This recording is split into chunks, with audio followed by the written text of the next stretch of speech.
We've known the Earth is a sphere for 2,500 years, so why are there so many flat earthers today? Let's figure it out. Look, I'm not going to debunk flat earth, that's been done 1,000 times before. Instead, I'm going to look at the history of the idea.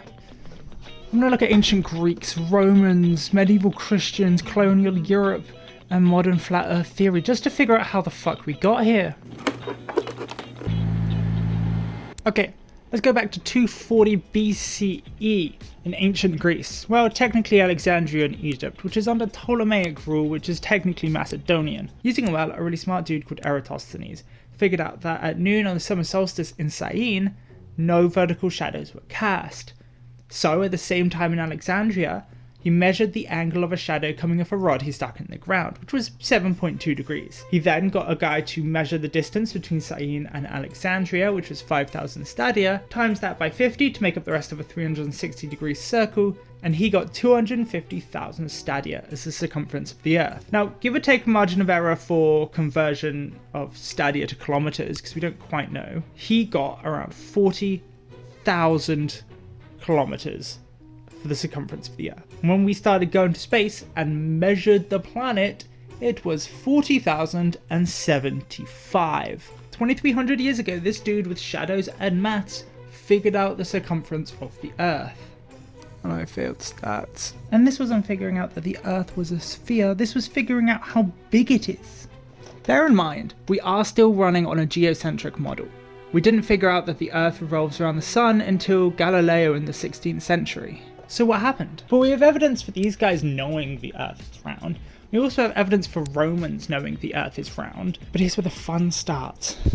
The Catholic Church, which includes people like St. Augustine, who thought Genesis should be taken literally. The Bible is a flat earth book. You have to take it literally. Right. Does the Bible actually say the Earth is flat? Well, it implies it pretty heavily, let's be honest. But it's a religious text, it's all about interpretation anyway. And we know that even throughout the entire Dark Ages in other parts of the world, people knew the Earth was round.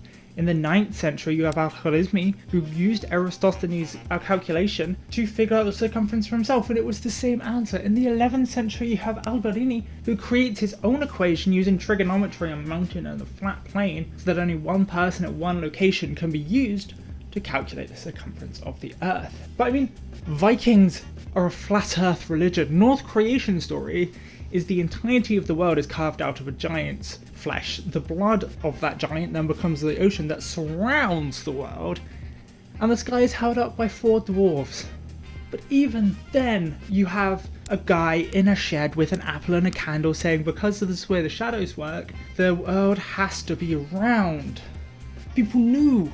Like, we've known the Earth is round for 2,500 years. But even after all of that, you have more evidence against flat Earth with this dude, Magellan. Now, he wanted to find an eastern route between Spain and Indonesia in the name of all things colonial exploration.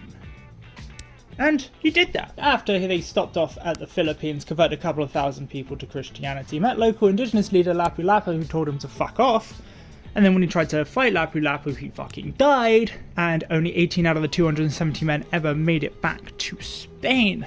But when they did, they were the first people to circumnavigate the entire globe. Which takes us up to now. Science has never been more advanced. We've been to fucking space. We have all of this evidence, but people think the Earth looks like that. Well, the answer might just be that.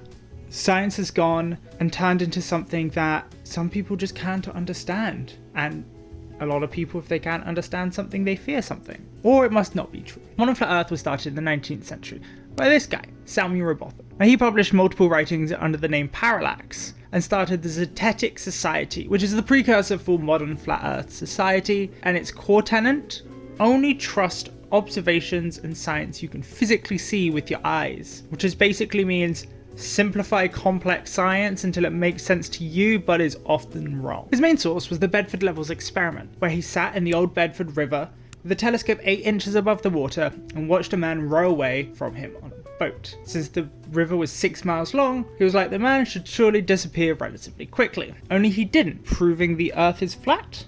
Well, not quite. This experiment was repeated, but to accommodate for atmospheric refraction, and the boat totally fucking disappears. But this is also the guy that when asked why ships disappear into the harbour hull first, he just ran away. Because you can't be wrong if you're not there. After Sam's death, there were a few people that took up the cause. You have Shenton and Blouter Carpenter, but it was a lot like shouting to the wind.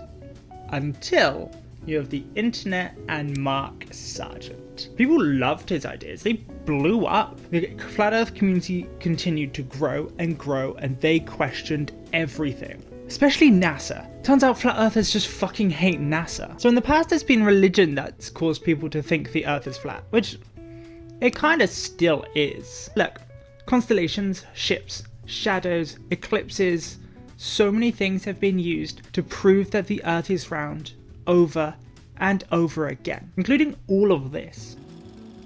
But quite frankly, none of it matters because they just don't trust science.